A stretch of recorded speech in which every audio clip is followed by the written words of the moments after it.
네, 그리고 공부는 습관이다 이런 말을 하잖아요. 예. 학습에 도움이 되는 생활 습관이 있다면 어떤 게 있는지 마지막으로 정리를 좀 해주십시오. 예.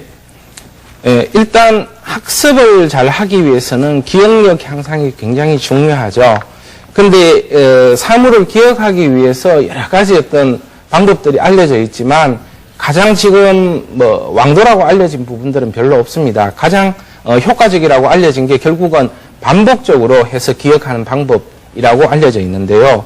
주로 이제 기억을 하는 대상을 흥미를 가지고 관심을 가지고 보게 되면은 굉장히 집중력이 증가될 수밖에 없습니다.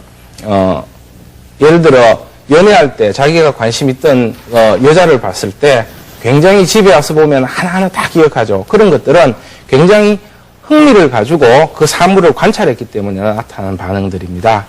그 다음에 일단은 강제로 공부를 해서 외웠다면은 자는 게 도움이 될 수 있습니다. 자는 동안에 해마에 기억되어 있던 정보들이 되뇌로 가서 저장되는 작업들이 이루어지게 됩니다. 그래서 공부를 하게 되면 수면 시간을 줄이는 게 별로 좋지 않은 방법입니다. 일단은 수면하는 시간들은 최대한 유지를 하고 충분한 잠을 자주는 것들이 도움이 될 수 있습니다. 그리고 어떤 사물을 기억할 때는 감각을 활용하고 연상을 하는 것들이 굉장히 도움이 됩니다. 앞에서 말했듯이 감정을 실어서 편도체를 자극하는 것이 해마를 더욱 강하게 자극하는 방법입니다. 그래서 어떤 사물을 기억할 때는 조금 감정이라든가 기타 연상을 통해서 기억하는 것들이 굉장히 도움이 될 수 있습니다. 치료 사례인데요. 고등학교 1학년 학생입니다. 반에서 반장도 하고 굉장히 성격도 좋고 한데 지금 학습에 약간 자신의 어떤 노력보다 조금 능력이 덜 나온다 해서 이렇게 검사를 해봤는데 인지 속도도 좀 떨어지고 집중력도 좀 떨어지는 그런 상황이 있었습니다. 그래서 치료를 한 결과 인지 속도도 늘었고 그 다음에 집중력도 증가된 그런 모습을 보이게 됐습니다. 그 다음에 중학교 1학년 학생인데요. 컴퓨터 게임을 굉장히 좋아하는, 그래서 부모님이 굉장히 걱정하는 그런 학생이었습니다. 와서 검사를 한 결과 자급과도라는 건 어떤 테스트를 할 때 굉장히 심적인 어떤 부담을 많이 가지게 되고, 주목할 만한 것이 좌우뇌의 활성도가 굉장히 차이가 나게 됩니다.